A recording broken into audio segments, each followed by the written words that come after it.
All right, welcome back, everyone. We're just getting into the details here. Very important, because it's the details that always end up destroying any progress. So we were just talking about the importance of the entry and exit part of this.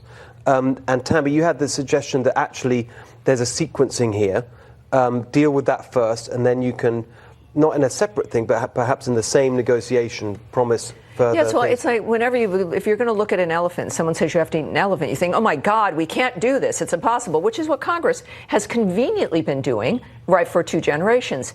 But if you realize you're going to eat that elephant one bite at a time, you look at that one particular element. The good thing is with President Trump, we have a president that we know is with us and is not with the swamp, that he will move along. That's other why elements. I do think that trust is crucial. But you were talking, Jason, about things we have, the border crossings and the documentation around that.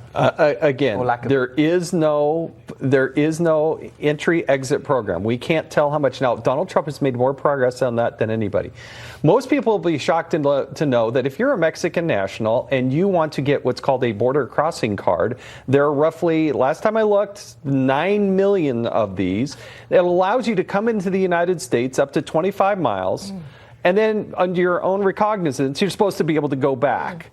But again, when you don't have an entry-exit program, you have no idea who's coming and going. Now, I'm sure there are a lot of good people that are shopping in Nogales and El Paso, and that's a good thing. But at the same time, we have absolutely no control of this. Yeah. The other thing we have to realize, when I went to the Eloy detention facility there near Casa Grande, Arizona, there were incarcerated there, holding there, nearly people from nearly 150 different countries. This is not just a Mexico problem.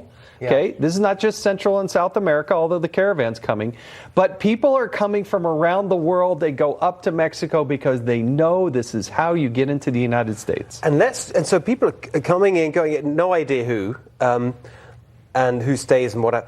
And then the employment part, that's at the heart of it, isn't it? Because they come for the work. Let's just talk about E-Verify. That, as I said earlier, it's a phrase. We hear it all the time. What does it mean? For example, is there an actual, computer system that's kind of ready to go if only Congress would give it the money?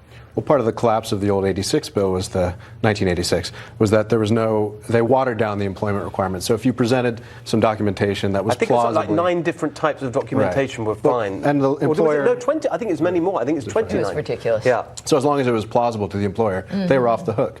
But E-Verify would make that much, much more difficult. But what is it? Is it a real thing? It's there. It just needs to be, is it going to be mandatory? Is it not going to be mandatory? Right. People can game the system because they can go in, get employment, fill out fictitious... Is it a cost issue, the sort of national application? Oh, there is definitely a cost issue, but there's also a timing.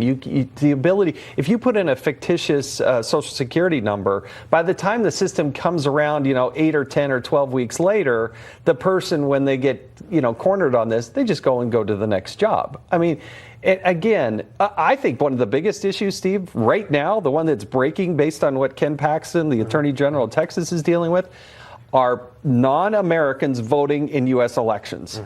That suddenly became, to me, a tier 1, top of the map. You have got to identify, arrest, prosecute, incarcerate, and deport every single one of those people. And in Texas, that number is something like 58,000 people. That's a huge issue. That is voted in, at least they know are undocumented. They're not citizens. They voted in at least one election. 58,000 individuals. Yeah. And that is, of course, we were told there was no election fraud. I mean, there's so many fronts to this that threaten the democracy at our core. So it sounds like you're not in favor of the big comprehensive deal because you think it's too complicated. Yes, and that's the point, isn't it? They always want the big comprehensive deal because it really never is going to happen. The moment you focus on one element, they know they'll have to deliver. That's what President Trump's going to have to move through, and then of course we'll deal with the other elements afterwards. Just last word on this, Ryan. You had an interesting observation on the politics of it in terms of Congress and the sequencing with the presidential election. Sure. I mean, you, Nancy Pelosi, really have very little incentive to do anything but wait the president out and wait for the next presidential election cycle to really kick in. I suspect that's how she's going to operate. So any incremental deal that Tammy was talking about, if you could get the Democrats sold on it, you'd have to be very careful that you weren't giving away half the store, the part that they wanted first, so that you'd be frustrated, kicked out of office, and then. But you talk about a new Congress, electing a new Congress. And/or a new president. Yeah. But under President Trump, this could actually move quick. The Democrats already have what they want, which is chaos, an open border, right. People already here. What the president wants is to move on building that border wall. And unlike other men or women, he knows how to build. All right. And that will happen, I think, more quickly than we would imagine. Well, you bring us neatly to our next discussion. Don't